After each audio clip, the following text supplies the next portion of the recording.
আসসালামু আলাইকুম ভিউয়ার্স, আজকে আমি কামিজের সেট থেকে বেঁচে যাওয়া টুকরো কাপড় দিয়ে এই বিউটিফুল বেবি ফ্রকটি তৈরি করে দেখাবো।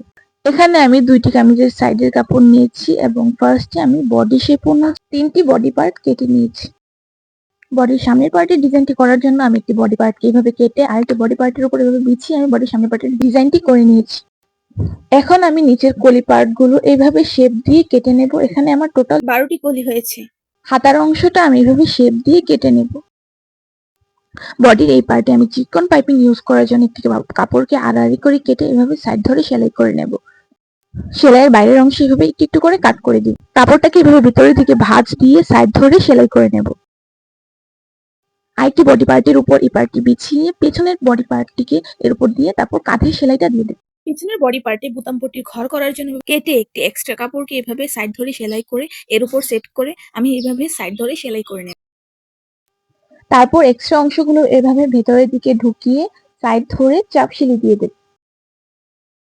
একটি কাপড়কে আমি এভাবে আড়াআড়ি করে কেটে নিয়েছি গলার মধ্যে চিপকন পাইপিংটি দেওয়ার জন্য।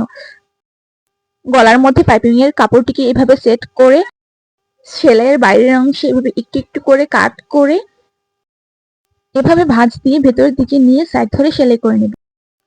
হাতার সাইডে এভাবে ভাঁজ দিয়ে সেলাই করে নেব। হাতার কাপড়টাকে এভাবে কুচি দিয়ে সেট করে নেব। তারপর আমি বডির দুইটা সাইড ধরে এভাবে সেলাই করে নেব। এখানে বডির দুইটা সাইডই সেলাই করব।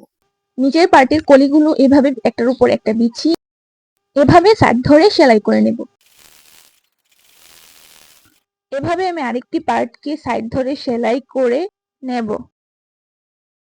বাকি পার্টগুলো একটা একটা করে এভাবে জয়েন করে নেব। স্কার্টের সামনের এবং পেছনের পার্টগুলো একটার উপর আরেকটা বিছিয়ে এভাবে সাইড ধরে সেলাই করে নেব। স্কার্ট পার্টের সাথে বডি পার্টটা জয়েন করে নিচের সাইডে এভাবে ভাঙা দিয়ে সেলাই করে নিলেই কিন্তু আমার ড্রেসটা বানানো কমপ্লিট হয়ে যাবে। এবং এটা আমার ড্রেসের ফাইনাল লুক।